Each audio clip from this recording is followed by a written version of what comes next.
Cześć, witam Was z Wiednia, czyli stolicy Austrii. Nie każdy zna mnie aż tyle lat, ale dla mnie to miejsce ma znaczenie bardzo osobiste, ponieważ jako dziecko wyjeżdżałam tutaj w każde wakacje i ferie do babci i przyznam, że to miasto wywarło na mnie naprawdę duży wpływ, bo pierwszy raz tutaj widziałam nowe kultury, nowe miejsca, smaki, po prostu trochę inne życie niż miałam na co dzień pod lasem, dlatego jestem tutaj, aby pokazać Wam i również mojej babci, która ma niedługo urodziny, miejsca, w których jeszcze nie byłam oraz takie, z którymi mam jakieś osobiste wspomnienia. I oczywiście na koniec pokażę Wam praktyczne rady, jak się tutaj dostać, gdzie nocować i oczywiście, co warto zobaczyć, więc chodźcie, zaczynamy!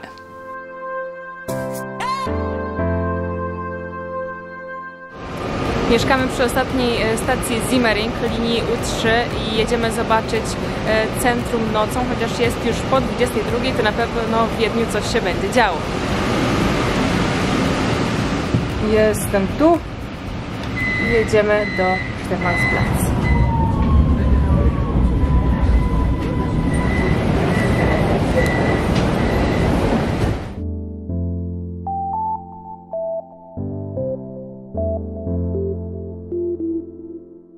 Oczywiście pierwsze kroki musieliśmy skierować do jedzenia. O tej porze nie było to takie łatwe, ale trafiliśmy do miejsca Le Burger, które serwuje nie tylko mięsne, ale również wegańskie i wegetariańskie burgery w wersji normalnej lub low carb i zobaczymy, co to będzie.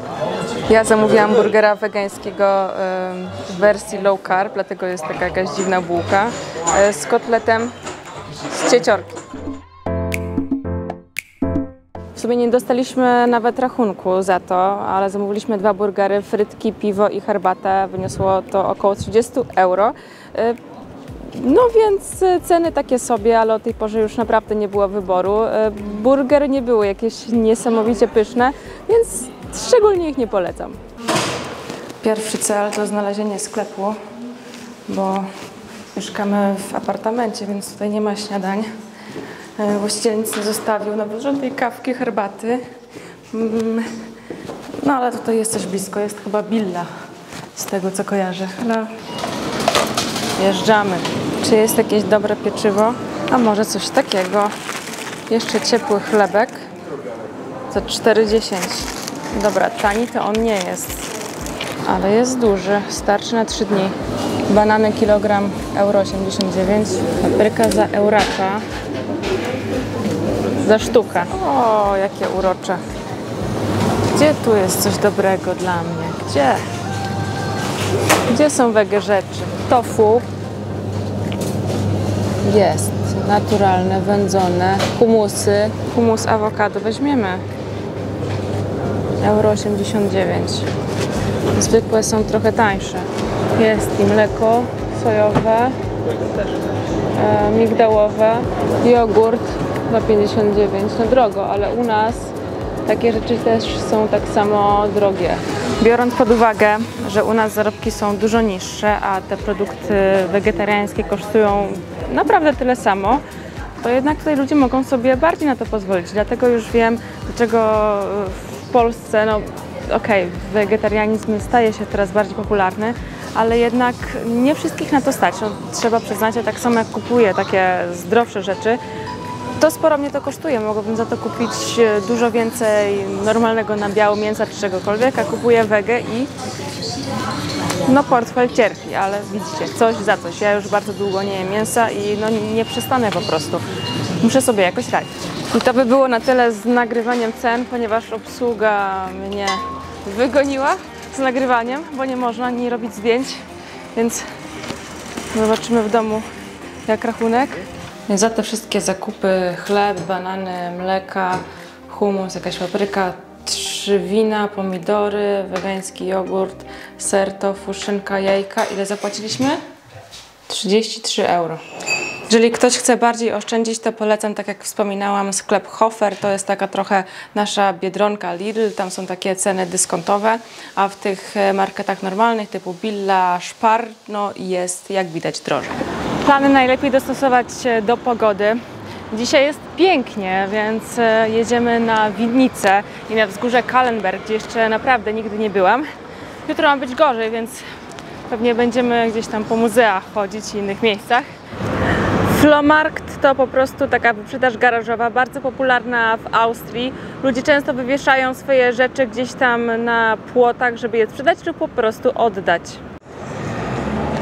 Tu w metrze, jak widać, w ogóle nie ma takich bramek, gdzie się kasuje bilety. Są kasowniki, no ale przyjdziecie nawet jeżeli nie macie tego biletu. Wsiada się i tylko tyle. Cały nasz. Tutaj przesiadka na U4. W ogóle ja kiedyś jeździłam od góry do dołu schodami ruchomymi, kiedy u nas tego nie było. Dla mnie to była niezwykła kiedyś frajda. No teraz to jest dzień poprzedni, no ale kiedyś, wiecie.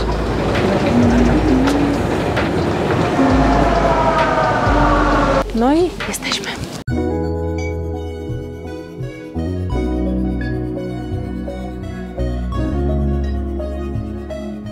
A na miejscu, na wzgórzu mamy jakieś tutaj restauracje, kościół, no i punkt widokowy, gdzie właśnie widać całą potęgę Wiednia razem z Dunajem i wszystkimi zabytkami z góry.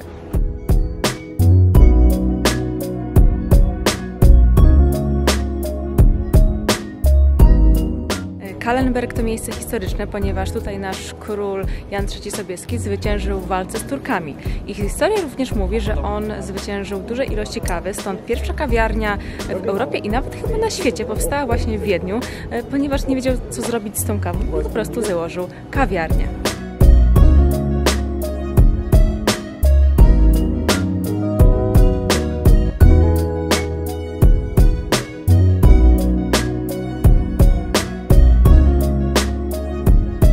XIX dzielnica Wiednia to nie tylko wzgórze Kahlenberg, ale przede wszystkim winnice lokalnych austriackich win.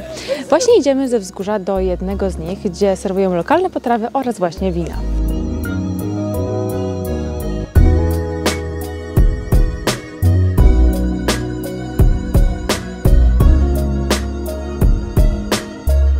Teraz pod koniec września i początek października jest najlepszy sezon na winogrona, które jak widać jeszcze nie zostały tutaj zrywane i jeszcze rosną.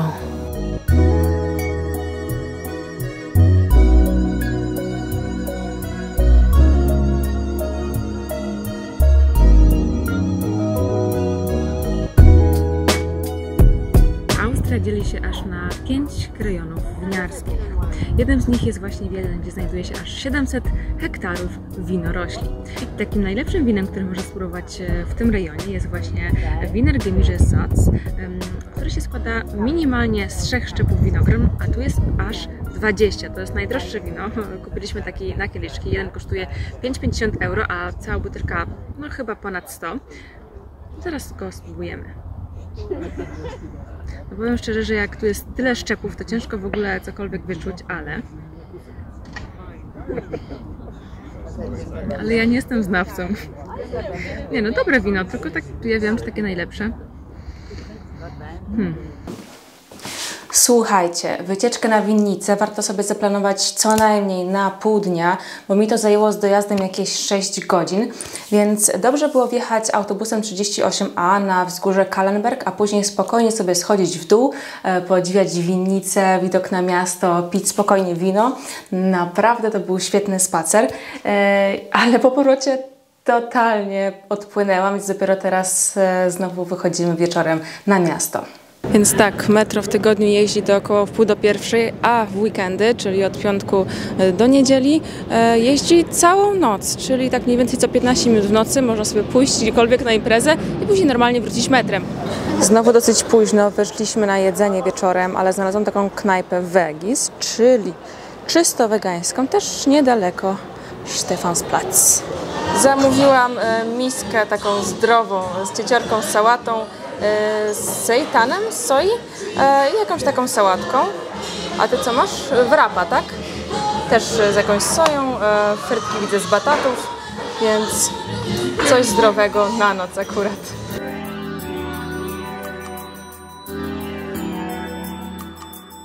Tu jeszcze pokażę ceny w tej knajpce, bo są takie sobie. Piwo 4,50, wino 3, bowl i wrap tyle.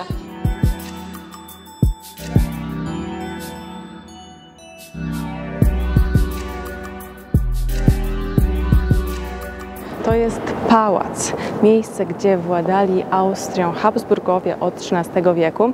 Również tutaj możecie pójść do Muzeum Sisi oraz zobaczyć, jak są trenowane konie w hiszpańskiej szkole już od wielu, wielu lat. Tu jest taka klasyczna szkoła, gdzie są wybierane tylko najlepsze konie i poddawane tej tresurze za dawnych czasów. A gdyby ktoś szukał imprez i zabaw, to tutaj w samym Volksgarten jest przestrzeń, gdzie jest dużo muzyki, dużo ludzi, tylko jest selekcja przy wejściu, więc nie wiem jak tam w środku, no ale tak, jeżeli chcecie to właśnie tutaj.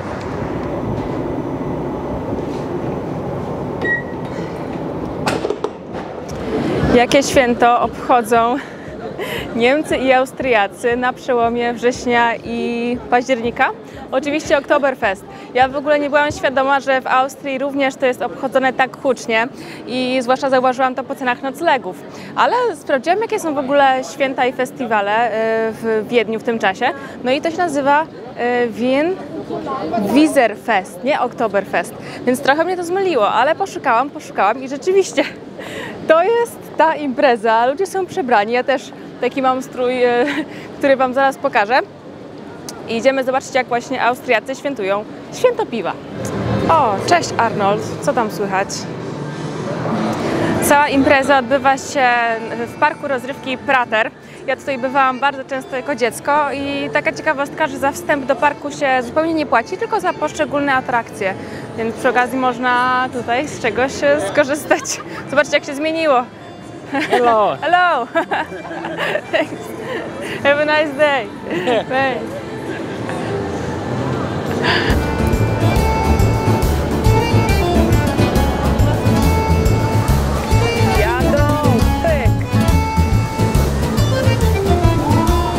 A na tego pana to trzeba uważać, bo on jest niebezpieczny i sika na ludzi. No dawaj, dawaj.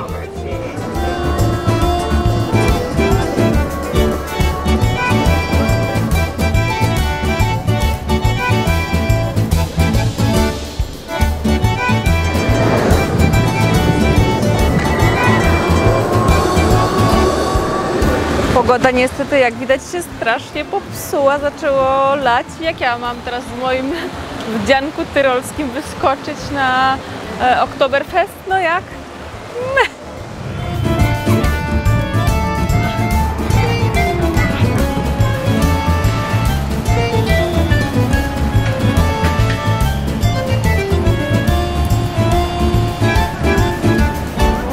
Idziemy w końcu na Wien Wieserfest, czyli Oktoberfest. Więc jak widać, też są namioty, dużo punktów gastronomicznych. Jest zrobione takie miasteczko w ogóle wydzielone z Praterstern, gdzie jest po prostu Oktoberfest. Większość osób jest przebranych w te tradycyjne stroje, no ale turyści nie. Ja się starałam jakoś tam upodobnić trochę chociaż do nich.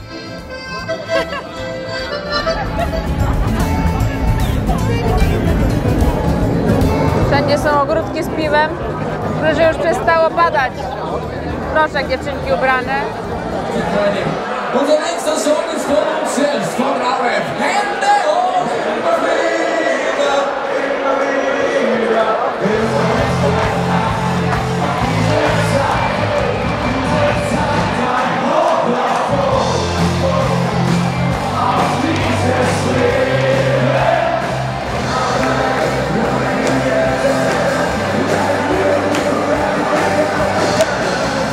No jak widać, tak się bawią. Tak, to jest mój super strój, tak nic nie słychać. Tu jest kolejny namiot z muzyką i z zabawą. Zobaczymy, co tutaj się dzieje. Jej!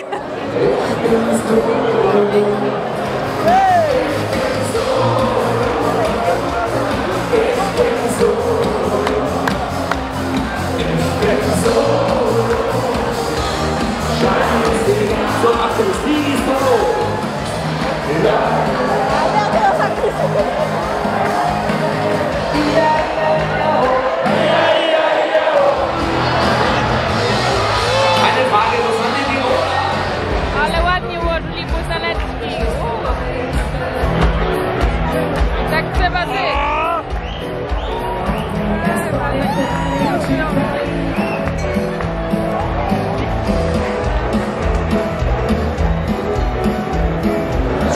do trzeciego namiotu. Zobaczyć, co tam się dzieje. Tu jest jakiś największy namiot w ogóle. Festiwal piwa trwa od końca września do mniej więcej połowy października. Jak widać, ludzie się bawią, piją, jest dużo śmiechu, muzyki. I tak to wygląda. I to taki festiwal trwa zarówno w Austrii, jak i w Niemczech. Największy jest oczywiście w Monachium, ale w Wiedniu też jest ok, jak widać. Idziemy stąd. Ile można imprezować, pić browarów? Kolejne wege miejsce na mapie Wiednia to Bistro Venus. Działa w formie takiego bufetu, czyli dostajemy kartę, podchodzimy tam, wybieramy sobie albo zimne, albo ciepłe potrawy, no i później wychodzimy i płacimy oczywiście.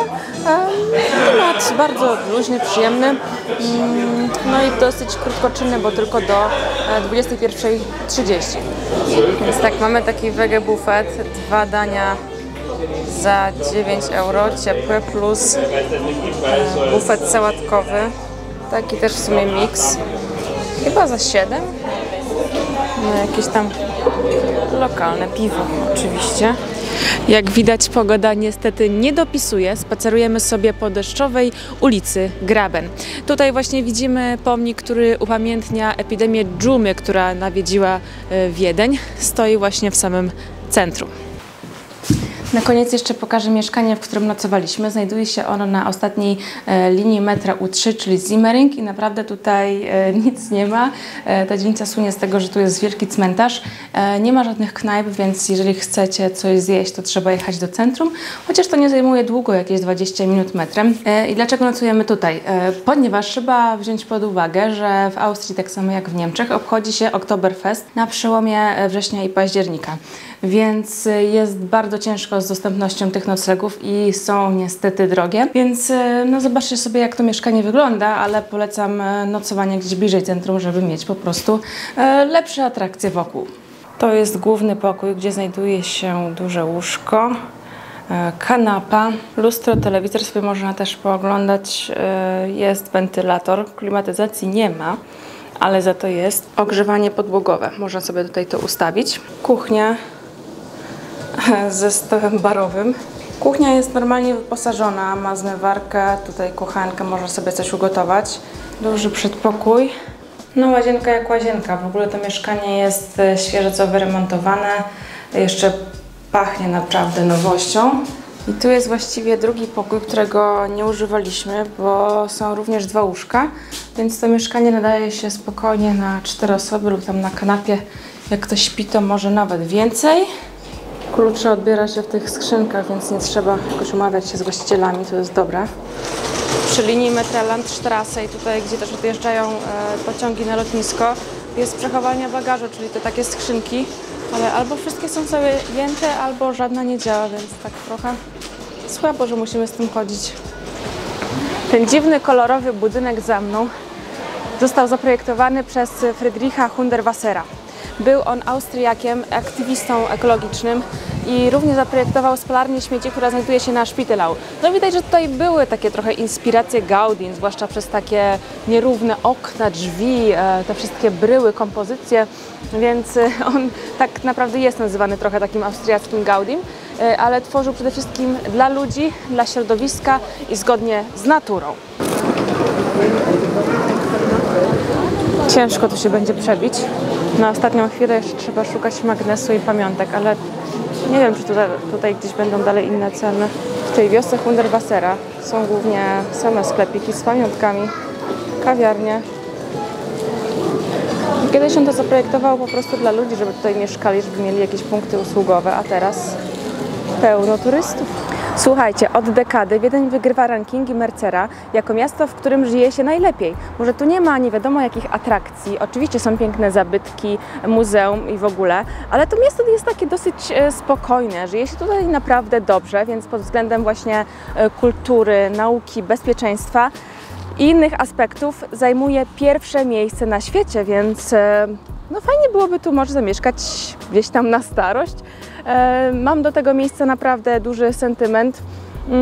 No i chciałabym tu jeszcze wrócić, ale weekend to było za mało. Szkoda, szkoda. No muszę już lecieć dalej. Praktyczna informacja, jak dotrzeć na lotnisko. Warto kupić bilet OBB. To jest inny bilet niż taki na kolej CAT, który jest taką linią zieloną. On kosztuje aż 21 euro, a tutaj zobaczcie, za bilet tygodniowy lub na 3 dni zapłacicie 17 euro i do niego trzeba dokupić tylko taki dodatek za euro 80. Tutaj jest akurat za 2 osoby 3,60, więc na takim bilecie możecie pojechać też do centrum w 25 minut, a ten szybszy. Natomiast ten pociąg CAT jedzie jakieś niecałe 10 minut, tylko krócej, więc naprawdę nie opłaca się nim jechać, bo w tym bilecie nie macie nic poza przyjazdem właśnie do centrum. I te bilety są w sumie ważne jeszcze do jutra, więc postaram się teraz komuś oddać. Zobaczymy, czy w ogóle ktoś weźmie. Czy jedziecie może do centrum Wiednia? Bo ja bilety mam jeszcze ważne do jutra i mogę oddać po prostu. Do you have a... You need to go to the city center or something. Yes. Your name and card. Okay. Additional one. Okay, thank you very much. Have a nice day. Bye. Wzięli, ale nie wiem, czy to będą chcieli, bo myśleli, że coś w sumie chce od nich, jakąś kasę. Ale dobra, może się przydadzą.